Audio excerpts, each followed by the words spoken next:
invitation to return to this amazing spot, which I would never recognize since when I left in '68. This campus was a very, very different place. I wanted to just take a second before talking about photography, which is, I assume, why you're here, just share with you the really phenomenal change that occurred in me when I became a student at Northeastern. I actually started at Cornell University in physics, and after a couple of years was unsure of myself and wanted to spend some time getting to know who I was. And I worked for a photographer. It was one of my passions, and after a year of that, I realized physics is really who I am, and I went on, completed my work here at Northeastern, went on to get my PhD, and through Northeastern had the phenomenal opportunity to have a position, a job with NASA during the most exciting time periods of NASA, where NASA was still in the Apollo period and was just beginning to develop the shuttle and just beginning to develop many of its space programs. And I had a 37-year career with NASA that ranged all the way from being a scientist to being a group leader to being a branch head to becoming a director. And I ranged from working part-time in the library at NASA to earn extra money, so go libraries. My wife is a librarian. To becoming one of the SES, the Senior Executive Service employees, which means that basically you report to the White House, a very senior position with NASA. The career was never work. There are maybe 10 days that I'd say were definitely work.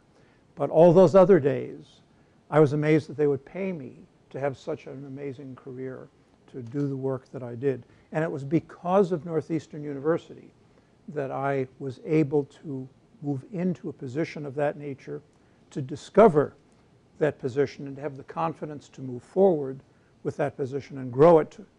A particular laboratory that I founded became one of the largest in the world in that field. It was a field called non-destructive evaluation. Well, I retired from NASA, started a small company. We were bought out. They made me a chief scientist in the company that bought us out. And I've since retired from that. And I'm now doing consulting work. And it looks like I'm going to be on a board of directors of another company. So my career just continues with great pleasure and great satisfaction. And again, I attribute that founding to the very halls that I'm visiting today. So all of you students, go for it. You know, just keep pushing. The talk I would like to share with you is one that is a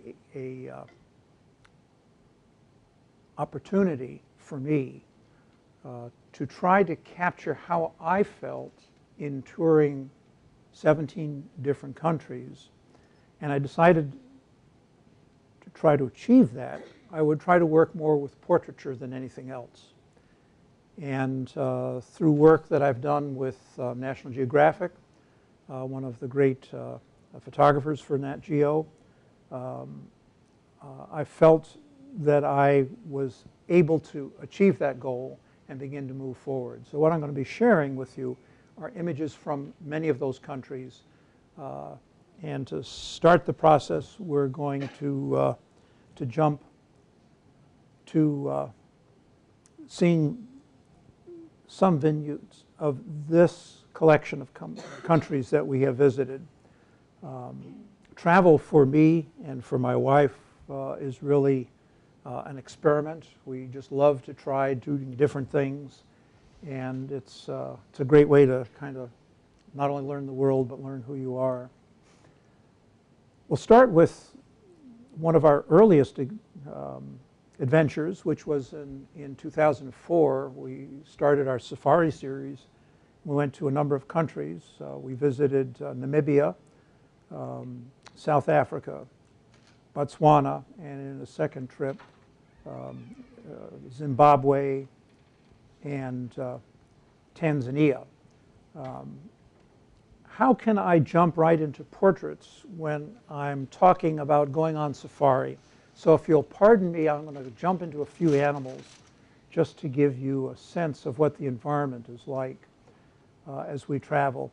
I wonder, is that clear, or would it make sense for that light to go out? I don't know. Do you need it for your video? Need it for the video? Okay. This is in Tanzania, and we had the opportunity to discover elephants, yes, this close up, and to see scenes that are almost hard to imagine, just hard to imagine. Just the beauty and the majesty of seeing animals in their own natural habitat is special, very, very special. Believe it or not, we were in a boat that would almost fit in that fellow's mouth. So I was not too comfortable at that moment. A small convention, and all conventions must end. So we have what my wife and I call a zebra hatchback. Well, let's jump into some of the portraiture.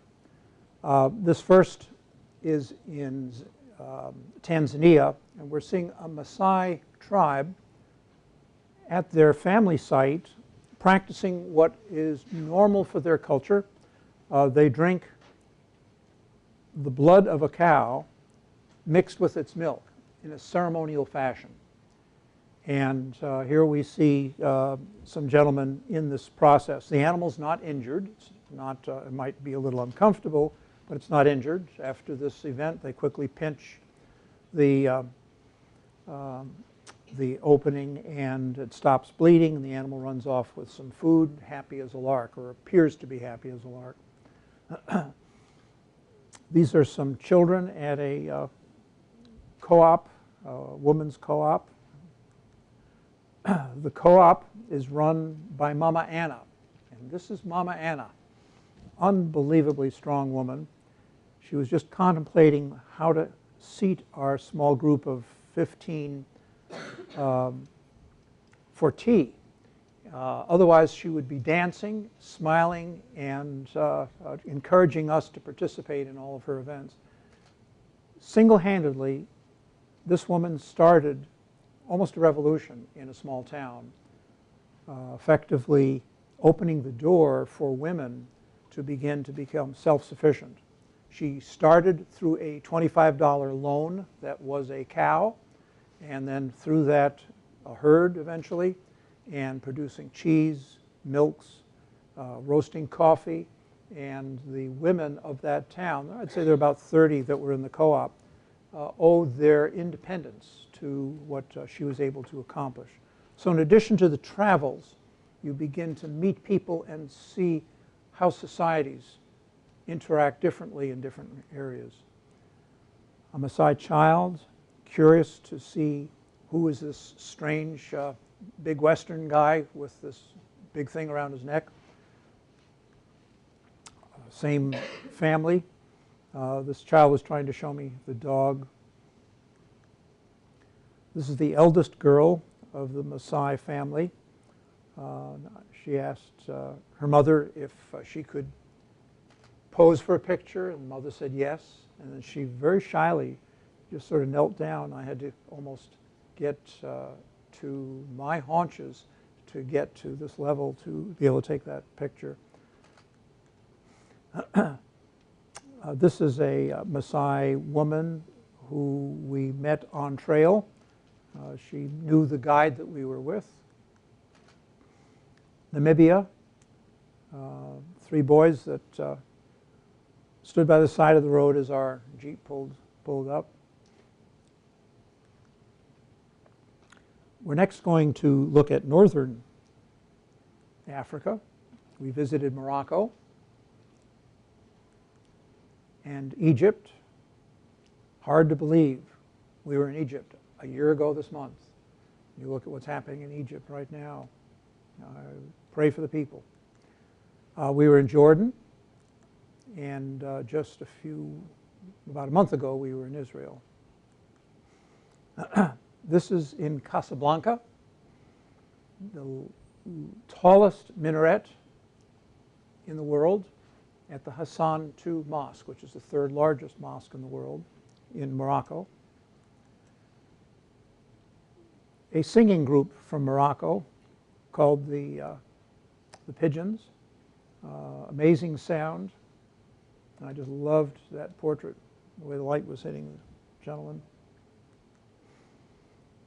Woke up 40-degree morning in our tent on the Sahara to find a Bedouin group ready to help us climb a sand dune.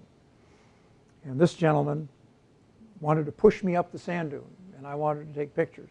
And he was adamant about just being there whenever I needed him. While traveling on the Sahara Desert, we had a flat tire, and our tire wrench broke, and we're sitting there miles from anywhere, miles from people, out of radio contact with the two other vehicles that were part of our tour group, and the sun was setting. So what do? You put your arms around each other and you take pictures. The sunset in the Sahara. Another sunset in the Sahara, that's our daughter and son-in-law walking to us. The Sahara is an amazing place. Just a remarkable scene. Next visit was to Egypt. This is in Cairo at one of the food markets. This is in Aswan, near the Aswan Dam. My wife is almost a magnet for students. They love to practice English with her. And about 20 of them gathered around when we came out of the museum, and she was chatting away with them, and I snuck a lens through the circle to get this image. A family walking in downtown Cairo. Workers at Luxor. I believe they're actually on lunch break, because I don't think that looks like they were actually working. Our boat captain going to the Philae Temple on the Nile. We then went to Jordan, and this is the treasury in Petra. We were welcomed at a Roman amphitheater by this gentleman. I can't quite explain why he has bagpipes, so maybe somebody who knows more about Jordan can explain that to me.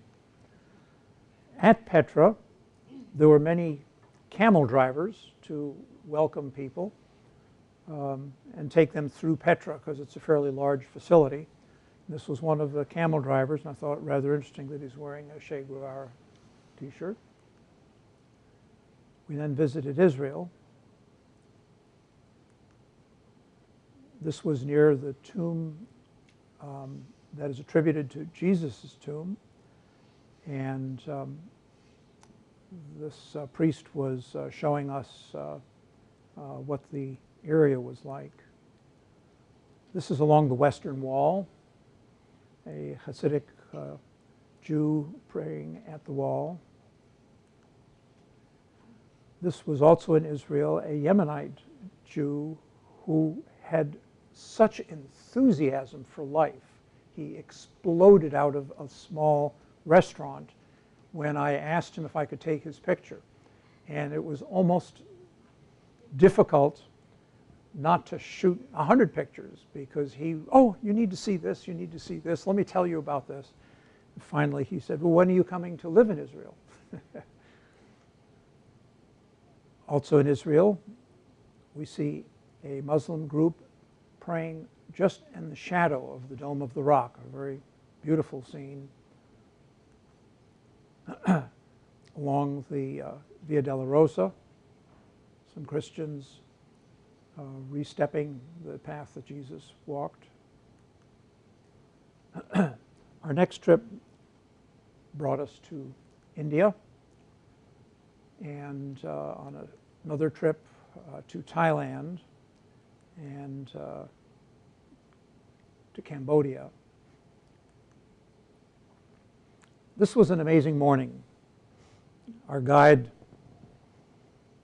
said, we will go to the Taj at 10 o'clock because it's too foggy to see anything. And I said, I want to be there before sunrise. And he arranged to have us brought to the Taj before sunrise. And this is what I was praying for. A chance to see the Taj in a light that perhaps is not the usual Taj shot. And this was just that light. I almost feel that that has a mystical appearance to it. Very, very neat. So as we went through India, we discovered how phenomenally colorful and photogenic people are in India. India was such a treat, such a treat. Of course, you're going to see great diversity of lifestyles and, unfortunately, great diversity of wealth. But the people are very friendly, amazingly colorful, and just a delight. This was a woman who was a dancer as a profession. We met this woman at a local market fair with her daughter. Notice her hand has a henna pattern, which was part of a celebration of a particular holiday that they were just going through. Gentleman on the street. This was interesting. She would sweep the street meticulously clean, but never into something to get it off the street, just get it off of her part of the street. So I think there's some teamwork missing here. Food being prepared at every corner. Absolute delight, absolute treat. This image, I call this the Man Behind the Loom, is probably one of the most challenging images that I worked with. In order to bring this out the way it views now, I actually, for those of you who have done anything in Photoshop, which I happen to be teaching at William & Mary right now, I had to select every single one of these yarn lines and extract them and process them differently to bring him through and get that image. There's probably close to 8 hours of work in getting that image. And it's kind of I think, a haunting image again. While in India, we visited an animal sale. It was in a small town, about 16,000 people. There were 10,000 camels. There were Brahma bulls. There were magnificent racing horses, all in this small little community. And the sale, the auction, the business was about a 10-day event. And we got to see about 3 days of it and just walk among the people bartering for buying or selling animals, taking care of them. And there are a few pictures in here that are from that area. This is one. This is another. This was another part of India. This woman was carrying feed between a supplier and animal troughs, cattle troughs. And when her bucket was full, she would balance it on her head and walk out to put the feed into the trough. I absolutely loved the colors and texture of her headscarf.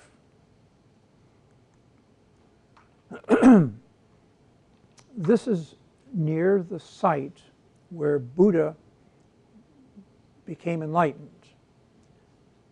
At that time, historically, he gathered his disciples, and they sat at a well, and he explained to them some of the treatise that became the cornerstone of Buddhism. Well, we were visiting that site, and as we were getting ready to leave, I saw this woman come up to this well. It's probably the same aquifer. It was same area.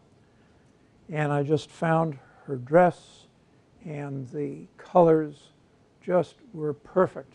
It just makes, when I look at it, I'm right back there and have that same feeling of what a historical site that must have been. We're now in Varanasi along the Ganges River. And the Ganges, being a very holy river, is literally blessed to sleep every night. And what we see here, one of 7 priests that set up to do the blessing. The sounds are amazing. The smells are amazing. There are bells ringing, people chanting, gongs sounding in the background, and you're right along the river. At least 15,000 people every night to bless the Ganges to sleep. Looks to me like it's right out of the Middle Ages. This is right next to the Ganges. This gentleman is selling empty bottles.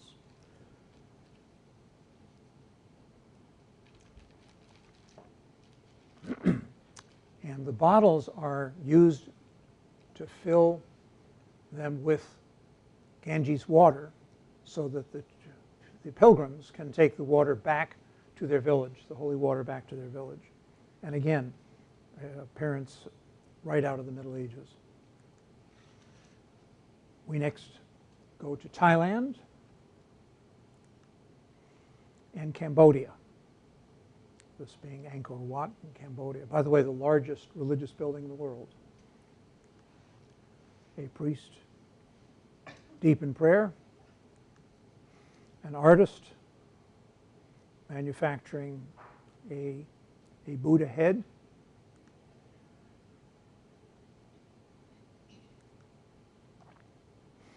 a foot-powered sewing machine, which he can readily keep busy at until someone comes along to buy any of his goods. So he's busy all the time. A gentleman fishing. Cambodia had some of the, and Thailand had some of the most amazing people shots, I felt. This is sort of the Middle Kingdom in Thailand. one of the tribe areas.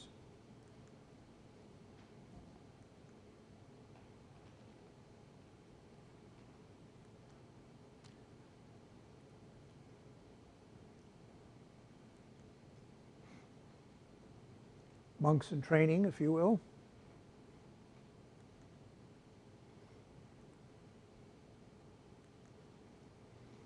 And Cambodia, a dancer.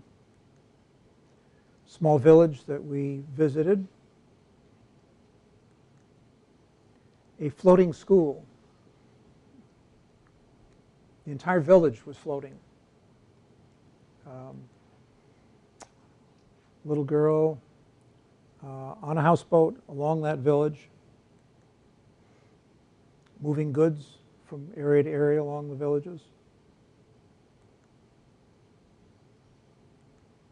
We next go to Peru.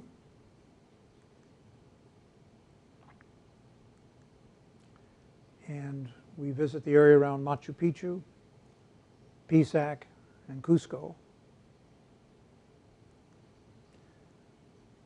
The train to Machu Picchu is basically a single track. And when you have trains coming each way, of course, one of them has to pull on a side track. And every time the train pulls on the side track, after we talked with the conductor and found out how this woman, shall we say, enjoys her life, she comes over to the stopped train with this beautiful bouquet of flowers. And after she's kind of introduced herself in motions, she then takes off her hat and bows. And the tradition is you're supposed to open your window and throw a few coins in the hat. And she was just so friendly. Windows were opening all over the place, and coins flying. She was a treat. This is in Cusco. There's a cemetery up this hill that she's walking. and a magnificent church. And she's setting up flowers in a large open area with other florists. And what struck me was the absolutely beautiful mural that ran about 300 feet all the way up the hill to the church that was showing the life in Peru. And I thought here we see a sort of art and life mixed together. Peru, up near Pisac.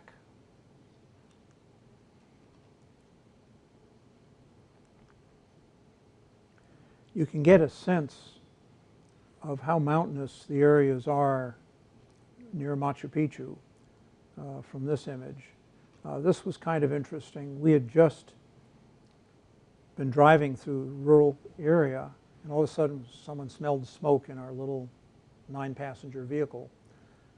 And the driver said, let's stop and everybody get out for a second. And 9 Westerners pile out and didn't even notice, but there were these 2 children standing along the side of the road, probably not used to seeing folks stopping at that site.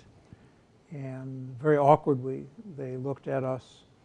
I took this picture, and I motioned to them and smiled. And about 2 pictures more, we had big smiles on the faces, and they were happy. But I think they were a bit surprised at our come. A woman waiting to do her laundry near a laundromat.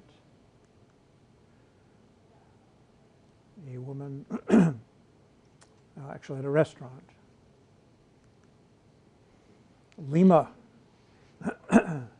We were watching how many pigeons could actually fit onto a surface of a church, and he was sitting there looking at the same scene we were looking at, waved at us.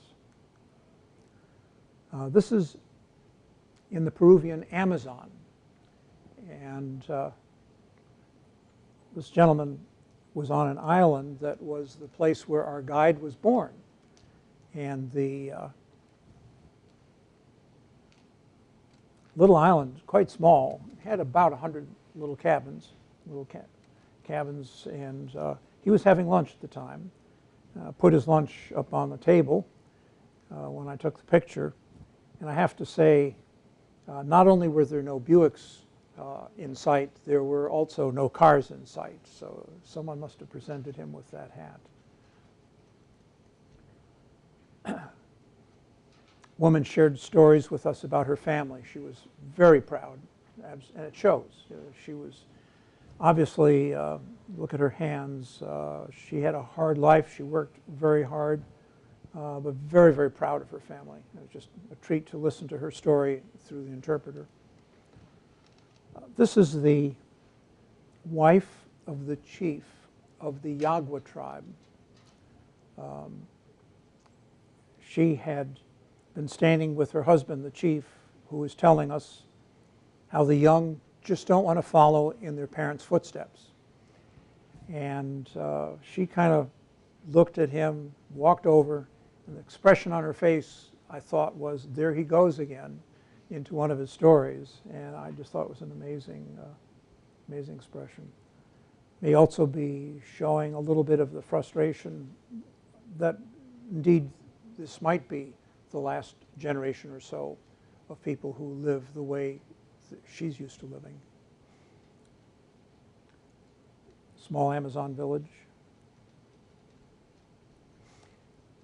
My pleasure in doing photography is that it gives me a sense of trying to capture, for my perception, those feelings and emotions that I've had during the expression of our travels and the meeting of different people.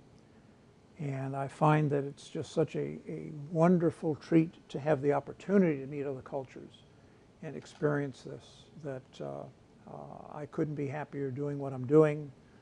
I will say we're about to head off to China in May, and I think that'll be another delightful trip.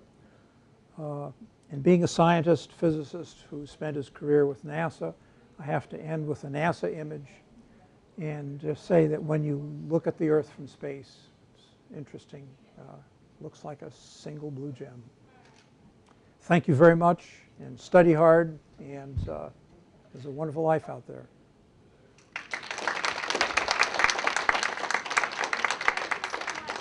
Questions, and I wanted to mention a couple other credits. I want to thank Bob Blair. He was really helpful with the whole setup of the gallery, as well as our co-sponsors, the Northeastern Bookstore and the School of Journalism. And Nina, is the food going to be downstairs? Yes, the food, we'll have refreshments and book signing downstairs in the gallery in 360. Glad to answer any questions on any aspect, from life history to photography. I shoot Canon. Went Canon because I really love Canon lenses. And once you lock yourself into lenses, it's sort of like saying I'm married. You're not going to change, as you have a lot more investment in lenses than in cameras. So you just keep buying new lenses. And the main thing is you keep the lenses, you throw out the cameras after a couple of years because they keep getting better. I shoot 5Ds. Yes? When you're traveling, how much time are you spending doing photography versus other activities? Like, how much time do you have your camera out and you're actively shooting versus, you know, eating or hiking or whatever, you know, whatever else one does when traveling? I usually am shooting while I'm eating and while I'm hiking and while I'm traveling. My wife would say that when she goes on travel with me, she travels alone. I try to be cognizant of that and spend a little more time, especially this last trip to Israel, for example.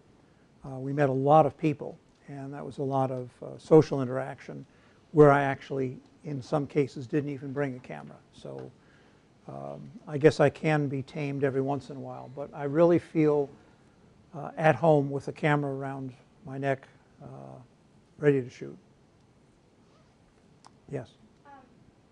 Do you generally ask all the people if you can take a photo? That's a very, very good question. I've got a camera on my cell phone. May I take your picture? And look at what happened. All of a sudden, I have a posed picture. Did any of those pictures look posed to you? Maybe just a couple. Just a couple. I find if you ask somebody to take their picture, which is only the right thing to do, you're not going to get a picture that is effectively capturing the moment in which you're interacting with that person. Unless you spend a very long time with that person and take so many pictures that they get comfortable constantly being in front of a lens. So here's the way I do this in order to feel comfortable with what I do.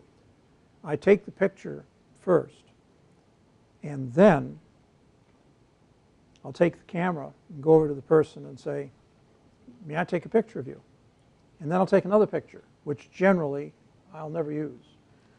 And I might even show them that second picture or the first picture if they say yes.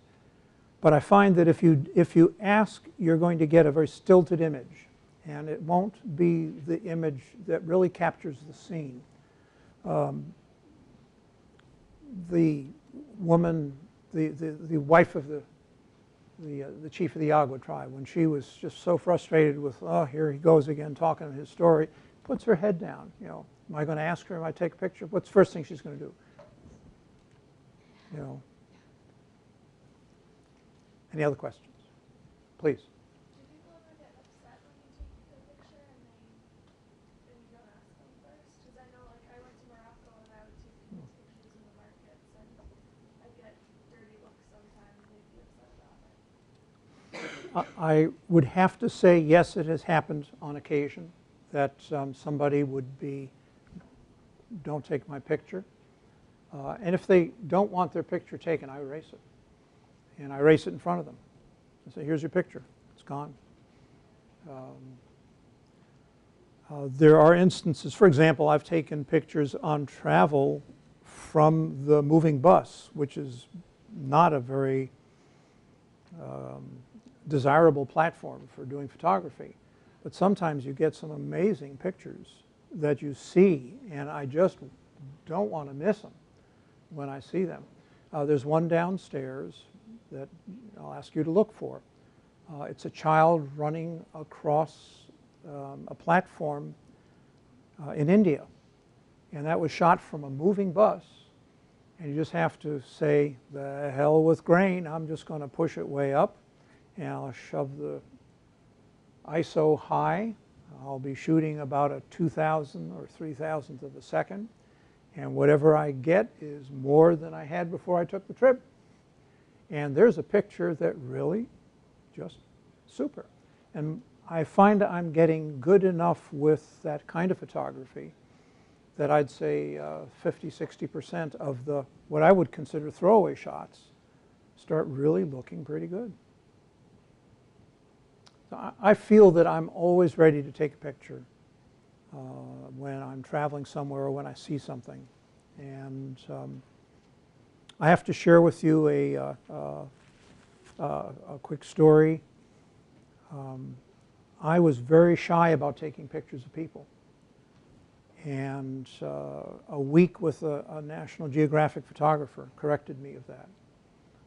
He turned us loose. You'll appreciate this, since many of you are either students or educators. Day one, go out and photograph. Remember that we're going to review it and bring everything back for discussion tonight. So I went out. What did I do? I shot architecture because I love architectural detail. And I brought back, he said, great pictures. He said, the alumni would love to see this. I happened to do University of Virginia. The alumni would love this. They'll buy your pictures. I said, super. I said, damn, I did good. And he says, I think they're terrible. I don't like them. He said, there are no people. He said, tomorrow I want you to do people. And I came back the first day, red-faced. A week of working with him, and I felt so comfortable working with portraiture that it changed the appreciation that I have. And I now am passionate about trying to photograph people and their environment and what they're saying through the way they interact with their environment. How do you choose your tourist destination? Where do you decide to go next when you travel? Very, very simple. I say, yes, dear. My wife picks the site, and we have a little discussion. And yes, dear is a wonderful way to travel. But she loves to plan trips. And the amount of time and energy it takes going into planning a trip. I'm delighted that she loves that because I love traveling. And I don't have to worry about any of the planning. China, for example, we're going off to spend 5 days in Weilin. That's where the mountains look like gumdrops. Absolutely amazing sight along the Li River. She found the hotels, found all the ways of getting transportation in and out. All I have to do is bring a camera. Not bad. Any other questions? Yes, ma'am. When you come back from a trip, do you go through your images and delete a lot, or do you just put them to the side? Good question. I throw nothing away. It's really got to be bad for me to trash a picture. Because I have found sometimes, even an image that might be blurry, that might make an interesting backdrop to put another picture over. So when I throw out a picture, it's really got to be bad. And that's difficult because when we travel, I typically shoot about 500 to 1,000 images a day. So there was another question asked, do I carry my camera around? Take 1,000 pictures a day, you're carrying your camera around. I look at them. And I might pick 4 or 5 per day that I want to work on. And then the fun part is after you've done that, and you have a typical trip, maybe there'll be 50 pictures that you have identified. You work on those and you put together a little book or a brochure or a little exhibit or a talk. Then you let a couple of months go by and you go back and you redo that trip again because you look at all those pictures. And when you look at all those pictures, it's like, oh my God, how did I miss this one? That's awesome. And then you work on it. Go ahead and pull it up. The Taj. I was going to chuck that because you could barely see the Taj through the fog. And then because I happened to be teaching Photoshop, I chose it as a difficult image and said, let me see if I can work on it. And it just magically had this aura of mystery with it. And it's one of my favorite shots now. So I don't throw out pictures.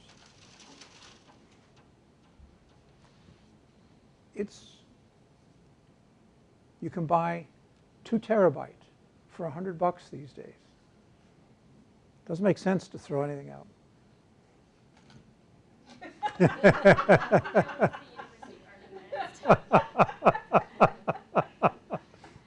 I'll let someone else throw my work out. You could talk to my wife about what I save, by the way. Her favorite comment to me is, are you going to force our daughter to go through all this stuff someday? And that is, that's true. But at least in photography, it's just sitting on a hard drive. It's not, I do print a lot of pictures, though. Boy, there's a lot of paper. Someday we have to figure out what to do with all the printed images. It's a passion. It's maybe even an obsession. And it's a wonderful way to revisit where you've traveled and to recapture some of your feelings where you've traveled. Well, let me just say one more time how thankful I am to this wonderful university for giving me the opportunity to step into a career that was just made for me. And I wouldn't have discovered it if it hadn't been for the co-op program. And the co-op program is what got me into NASA. And NASA got me my PhD. NASA got me training galore, experiences off the wall, from Apollo days through shuttle, through moon landings, through working with moon rock, through landing on the Mars and actually saying, that's a sensor that I worked on and it's now crawling around on Mars. I mean, just the excitement of being alive in this century, in the past century, and seeing how many changes came about technically through what I learned as a basis here. Again, I thank the university. If there are no more questions, I thank you for coming and look forward, if you have some time, to see the gallery exhibit. And you'll see why I say I'm trying to help the people talk through those pictures. Thank you.